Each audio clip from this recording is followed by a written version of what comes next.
So we have some bad news to report to everybody. Now, I'm going to tell you up front, this may only be temporary. We shall see. But Biden's student loan debt reduction has been halted by a federal court in Texas. Now, clearly, this is a deeply, deeply conservative court. As it gets appealed, it could cut in the other direction. We'll have to wait and see. This is not done by any stretch of the imagination. But let me give you some of the information here in The Intercept, because there are some fascinating facts that are part of this story. So they say, plaintiff in lawsuit opposing Biden student debt forgiveness had PPP loan forgiven. Huh. What do you know? The lawsuit aimed at ending Biden's debt forgiveness program is being bankrolled by a well-connected right-wing group. So these are the ghouls who are actively trying to make working-class people's lives harder. The plaintiff in a lawsuit seeking to overturn President Joe Biden's student debt forgiveness program has herself been a beneficiary of debt cancellation in the form of a Paycheck Protection Program business loan worth over twice the maximum amount covered under Biden's program. Myra Brown, one of two plaintiffs in the Texas lawsuit, owns Desert Star Enterprises, Inc. Desert Star, which appears to be a sign-making business, was granted a $48,000 loan, of which $47,996 was forgiven on April 27th, 2022. So the notion that this person is, me bro, I'm just a small government conservative. I want big government out of my life and out of everybody's life. That's what I want, bro. That's what I want. Well, apparently you don't want it. That's not what you want. Apparently this is totally ideologically driven. And certain kinds of help you love. You love help for business owners. So you love corporate socialism, but a little bit of help for working class people. No, that's not okay. If it helps me, great. But I'm going to try to tank it for everybody else. Unbelievable. By comparison, Biden's student debt forgiveness program provides a maximum of $20,000 in forgiveness if the person seeking relief received a federal Pell Grant, and $10,000 if it wasn't a Pell Grant. Brown argues in her case that she's being harmed by Biden's debt relief order because she is not eligible for it because her student loans were originally funded by private companies. Now, hold on one second. There were all these lawsuits. Biden originally wanted to help the people who had it from private companies too. But there were all these lawsuits against them. And so they took that out because they were afraid that's a lawsuit will actually lose. But now these same people turn around and say, well, this isn't fair. You should help the privately funded people too. Wait, which is it? You guys were trying to block the relief. And your argument was, especially if it's privately held loans, you can't relieve that. You don't even own the loan, the government. So what are you doing? And now they flip on it. And they say, oh, did we sue you over that? Well, now we're going to fundamentally make the opposite argument. And say, why aren't you helping people with, the privately held student loan debt? They wanted to, but there were 14 lawsuits against them, and they were like, I guess that's one that we're not on solid ground, so we're going to drop that. I mean, this is fucking unbelievable, man. This is unbelievable shit. Brown's case is one of a flurry of right-wing lawsuits aimed at ending Biden's student debt forgiveness plan. Though many have been dismissed due to a lack of standing, this one has not. A Donald Trump-appointed judge, Mark T. Pittman of the U.S. District Court for the Northern District of Texas, has indicated he wants to fast-track it. Now, so let me pause here to tell you guys, there's a number of Supreme Court cases, not Supreme Court cases, court cases trying to slap this down. The Biden administration has already won a number of them. I don't remember the exact number, 3, 4, 5, something like that. There's been a number of cases where they've successfully been able to, swat away the challenge. So they are defending it in court. Also, on this particular case, which at least temporarily has worked, they are going to appeal it. So the fact of the matter is, they clearly are actually fighting for it because, look, I said early on, they're using a weird legal justification for doing this student loan debt forgiveness plan. And I looked at that with an eyebrow raise and was like, why are you doing it in this weird way when there's a more straightforward way to do it, which is the 1965 Higher Education Act? And so I thought that was questionable, and I thought, is it possible that they want this thing maybe to fail, so they initially get the credit, but then it gets slapped down? But I don't think that argument really makes sense anymore, especially because they are defending this on all fronts, basically. So they've already won a number of cases, and the ones that they're losing, they're appealing it. So I don't think the evidence really is there to say, no, that, they want this thing to fail. The other thing is, yeah, the legal justification they used was questionable, but it also happens to be the same sort of legal justification that allowed them to pause the student loan, allowed Trump to pause it for a while, and then allowed Biden to continue pausing it. So in a way, I can kind of see why they thought, well, maybe this is the most straightforward way to do it. Fundamentally, I think that's wrong. I think they should have went with the 1965 Higher Education Act, but I think they actually thought this is the best way to go about doing it, and I do think that on appeal, they'll have a decent chance to end up winning this thing. But again, we'll see. And the other thing is, look, if when all's said and done, if they end up losing this case, I don't see why Biden wouldn't be able to turn around and say, okay, I'm just going to do it again, the exact same program, but I'll do it through the 1965 Higher Education Act. So when you look at all the evidence, it doesn't really make sense now to say, maybe they did it in this Machiavellian, nefarious way where they sort of wanted it to fail. So the other thing is, like, they did it and they got this big bump with young voters. And so I was sort of screaming at the Democrats, hey, this should be one of the main things that you run on. Like, look, we helped working class people. 40 million of them were helped by what we did. But the Democrats didn't run on it. They didn't say anything about it, which tells me they were actually kind of afraid. They thought that it was actually a political loser for them with everybody except young people. Now, by the way, that's not true. It was a massive political winner for them, so they should have run on it more aggressively, and perhaps they would have done even better in the midterms if they did that. But they were kind of scared of their own shadow, and that they did the good thing, and they got the bump in the polls, and then you just shut up about it, because it's almost like they felt like, hey, maybe this will hurt us in the polls, which, again, is a wrong calculation. But I don't think, again, the evidence isn't there anymore to say, hey, they want this thing to fail, because if that was the case, they wouldn't be fucking appealing, and they wouldn't be, arguing so vociferously on their side of the case. Anyway, let's continue here. Brown's case is one of a flurry of right-wing lawsuits aimed at ending Biden's student debt forgiveness plan. Though many have been dismissed due to a lack of standing, we already did this part, student debt relief advocates say the lawsuits are astroturf efforts by right-wing political organizations. These sham lawsuits are blatantly manufactured by billionaire-funded right-wing organizations whose only purpose is to play dirty politics. Braxton Brewington, which, by the way, is an awesome name. Braxton Brewington? What?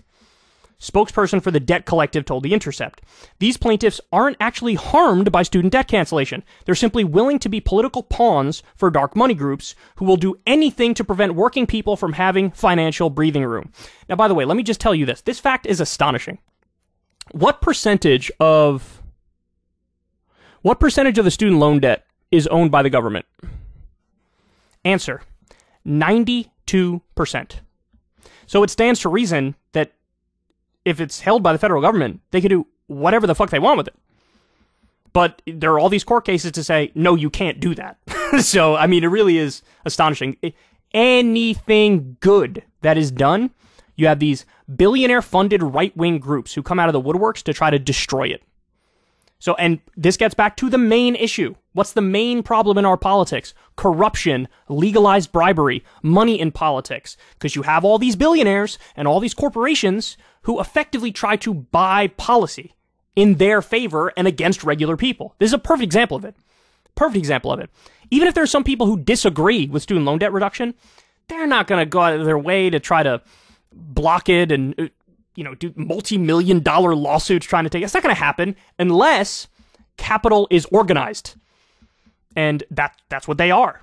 So this is, again, comes back to the main issue of money in politics, which is the biggest problem. The Paycheck Protection Program is not comparable to Biden's bailout. Elaine Parker, president of the Job Creators Network, told The Intercept, Congress passed PPP, making it a legal program. Biden bypassed Congress, making it illegal. By the way, if they passed it through the House, they would still be doing these lawsuits. I guarantee you they would be. I guarantee you. And again, 1965 Higher Education Act, Secretary of Education has every right. They hold over 90% of the student loan debt. They can do whatever they want with that. Again, this isn't, this isn't up in the air, different interpretations. It's the plain-faced reading of the law. Congress passed the PPP, making it a legal program. Biden bypassed Congress, making it illegal. PPP was an emergency measure to help small businesses survive government-imposed lockdowns. PPP was always designed to be forgiven if certain parameters were met. The Intercept also promptly received an email from TJ Winner, let's go with Weiner, who identified himself as an employee of the Job Creators Network Foundation from an email address bearing the domain name CRC Advisors, a crisis communications firm. CRC's top funder is the Federalist Society, the powerful conservative legal group whose members include all 6 conservative Supreme Court justices. Wow, would you look at that? Many of whom the Federalist Society advocated for and helped shepherd their appointments. Pittman, the federal judge presiding over this case, is himself vice president and founding member of the Tarrant County Federalist Society. So look, this is why it's so important that it's a Democrat making the court picks. Because when you have any conservative Republican making court picks, they are actively trying to get these ghouls whose sole mission in life is to serve the corporations, serve billionaires, and screw working class people. And man, I mean, with the composition of the Supreme Court, I understand people thinking like, fuck, are they going to uphold this? Are they just going to slap down the student loan debt reduction? In 2019, CRC found itself in hot water over its attempts to clear then Supreme Court nominee Brett Kavanaugh of sexual misconduct allegations by Christine Blasey Ford. After working with conservative legal activist Ed Whelan to float claims of a doppelganger Blasey Ford mistook for Kavanaugh, Whelan retracted the claims and apologized for what he called an appalling and inexcusable mistake of judgment. So in other words, look, the point that that The Intercept is making here is these people are the lowest of the low. They are scoundrels. They are political hacks masquerading as experts. And this is how low they're willing to go. Advocates of student debt relief have criticized the hypocrisy of business owners who are comfortable with debt relief for their own companies, but not for students. Quote, like the Republican members of Congress who took out PPP loans while denouncing student borrowers seeking relief, Myra Brown believes in debt relief for me, but not for thee. Brewington told The Intercept, this hypocrisy only underscores the cynical motives of the plaintiffs and the baselessness of their case, which should be dismissed. In August, Biden took a swipe at Marjorie Taylor Greene, saying, I find it absolutely fascinating that some of the folks who are talking about this is big spending are the same people that got $158,000 in PPP money, including, what's her name? I love how dismissive he was of Marjorie Taylor Greene. That woman who believes in the, anyway, classic Biden moment. The White House official Twitter account later called out Greene by name, clarifying that the figure was actually a bit higher.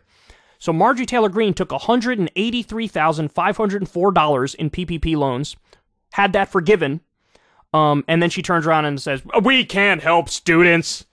We can't do it. It's a bad idea. Don't help regular working class people. 90% of the people who were helped under this student loan debt forgiveness plan make $75,000 a year or less.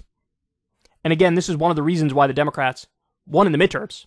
Young people turned out for them because Biden delivered to some extent for them, so they delivered for Biden and the Democrats. Anyway, look, this goes on, but you guys get the gist of it. There is no serious intellectual legal argument that these people are leaning on. They are political hacks representing billionaires and corporations, and they are totally fine with government spending that helps them. They are not fine with government spending that helps working class people. And the very plaintiff in this case clearly has no principled objection to getting relief from the government. But again, there's a contradiction even in the nature of this case, because the argument now is, well, you're not forgiving my student loan debt, which is held privately. So that's why I'm suing you. So wait, why shouldn't the end result of the case then be, you know what, she's right, you have to forgive the private student loan debt too? Because equal protection, right? It's only fair. Now that would be a decision I'd be cool with. But that's not what they're going to do. You have to strike down the whole thing because you're not helping the private loans at all. But again, when they did try to help them, there were lawsuits over that. You had the industry that makes money off the processing fees. They stepped in and said, you're hurting our business. So they can't win. No matter what they do, somebody's suing and saying you can't do that. It's total bullshit. Hopefully, on appeal, the Biden administration ends up winning. If they don't, it would be great if Biden turns around at the end of it and says, okay, that legal justification didn't work. Here's another one. Now, you want to sue me for it? Go ahead. But this case, if they were to lose that case, the case of 1965 Higher Education Act, then there is no such thing as law in America anymore. It's beyond made up. Totally fictional.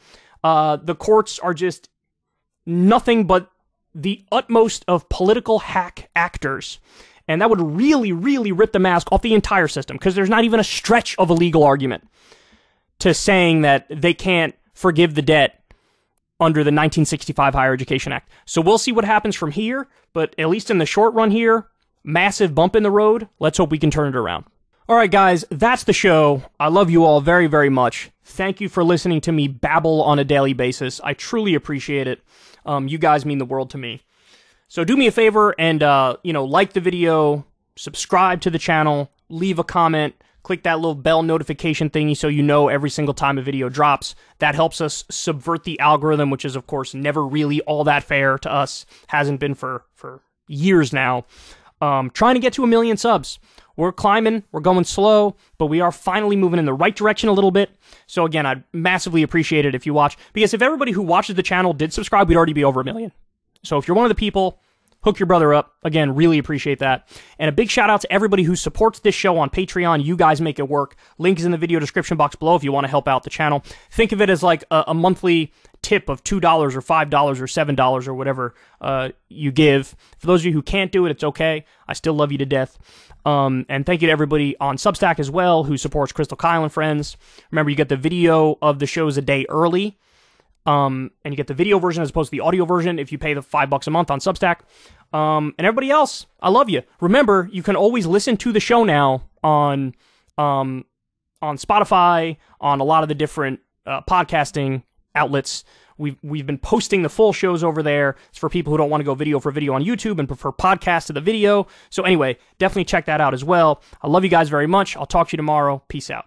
Ever since Adpocalypse, when YouTube defunded all independent news and politics overnight, we haven't trusted them. We know they can pull the rug out from underneath us at any time. If you enjoy this content, please consider tipping $1 or $2 per month on the Secular Talk Patreon. Link in the video description box below. Thanks for your support.